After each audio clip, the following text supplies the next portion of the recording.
Welcome to intellectuals Avenue. आज हम Robert Graves की जिस पोइम को डिस्कस करेंगे उसका टाइटल है इन ब्रोकन इमेजेस। ये पोइम टोटल 7 कपलेट्स पर कंसिस्टेड है। कपलेट का मतलब है 2 लाइन्स पर कंसिस्टेड स्टेंजा। तो 7 कपलेट्स पर कंसिस्टेड होने की वजह से इस पोइम की टोटल लाइन्स की स्ट्रेंथ है 14। पॉइंट कहता है ही इज़ क्विक, वो तेज़ है।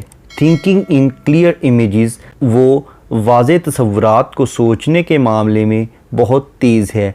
आई एम स्लो, मैं सुस्त हूँ। थिंकिंग इन ब्रोकन इमेजेस, मैं टूटे हुए तसव्वुरात को सोचने के मामले में बहुत सुस्त हूँ। ही बिकम्स डल, वो सुस्त हो जाता है। Trusting to his clear images, अपने वाज़े तसव्वुरात पर यकीन करते हुए वो सुस्त हो जाता है। आई बिकम शार्प, मैं तेज़ हो जाता हूँ। मिसट्रस्टिंग माई ब्रोकन इमेजेस, अपने टूटे हुए तसव्वुरात पर यकीन ना करने की वजह से मैं तेज़ हो जाता हूँ। ट्रस्टिंग हिज इमेजेस, अपने तसव्वुरात पर यकीन करते हुए ही अज्यूम्स देयर रेलिवेंस, वो उनके ताल्लुक़ को इख्तियार कर लेता है। मिसट्रस्टिंग माई इमेजेस, अपने तसव्वुरात पर यकीन ना करते हुए आई क्वेश्चन देयर रेलिवेंस, मैं उनके ताल्लुक़ पर सवाल उठाता हूँ। अज्यूमिंग देयर रेलिवेंस, उनके ताल्लुक़ को इख्तियार करते हुए ही अज्यूम्स द फैक्ट, वो हकीकत को इख्तियार कर लेता है। क्वेश्चनिंग देयर रेलिवेंस, लेकिन दूसरी जानिब मैं उन तसव्वुरात के ताल्लुक़ पर सवाल उठाते हुए आई क्वेश्चन द फैक्ट, मैं हकीकत पर सवाल उठाता हूँ। When the fact fails him, जब उसकी हकीकत उसे नाकाम कर देती है। ही क्वेश्चंस हिज सेंसेस, तो वो अपने हवास से सवाल करता है, वो अपने हवास पर सवाल उठाता है। व्हेन द फैक्ट फेल्स मी, लेकिन जब वही हकीकत मुझे नाकाम करती है। आई अप्रूव माई सेंसेस, तो मैं अपने हवास को अप्रूव करता हूँ, उनकी तस्दीक करता हूँ। He continues quick and dull in his clear images, वो अपने वाज़े तसव्वुरात में तेज़ और सुस्त होता चला जाता है। I continue slow and sharp in my broken images, मैं अपने टूटे फूटे तसव्वुरात में आहिस्ता और तेज़ होता चला जाता हूँ। ही इन अ न्यू कन्फ्यूजन, वो एक नई परेशानी में। ऑफ हिज अंडरस्टैंडिंग, अपनी समझ बूझ की एक नई परेशानी में मुब्तला हो जाता है।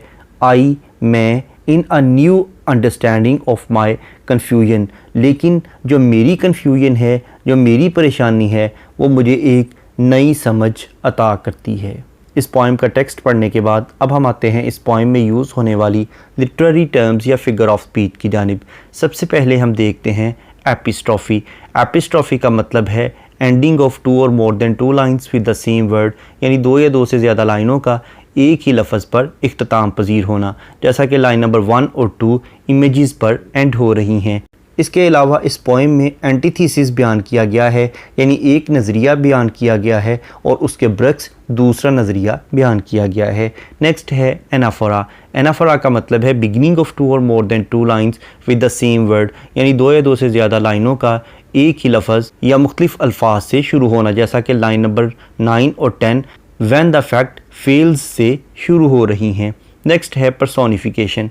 पर्सोनिफिकेशन का मतलब है to give human traits to the non living things, यानी बेजान चीज़ों को जानदारों की खसूसियत अता कर देना, जैसा कि लाइन नंबर 9 और 10 में अगर हम देखें तो जो फैक्ट का लफ्ज़ है, हकीकत है, इसको पर्सोनीफाई किया जा रहा है, यानी ये जो हकीकत है ये दोनों तरह के लोगों को नाकाम कर रही है। नेक्स्ट है एलिट्रेशन। एलिट्रेशन का मतलब है बिगिनिंग ऑफ 2 और more than 2 words in the same line with the same letter और साउंड, यानी एक ही लाइन के 2 या 2 से ज़्यादा अल्फाज का एक ही हरफ या एक ही आवाज़ से शुरू होना, जैसा कि लाइन नंबर 4 में बिकम ब्रोकन, ये दोनों वर्ड्स बी लेटर से स्टार्ट हो रहे हैं।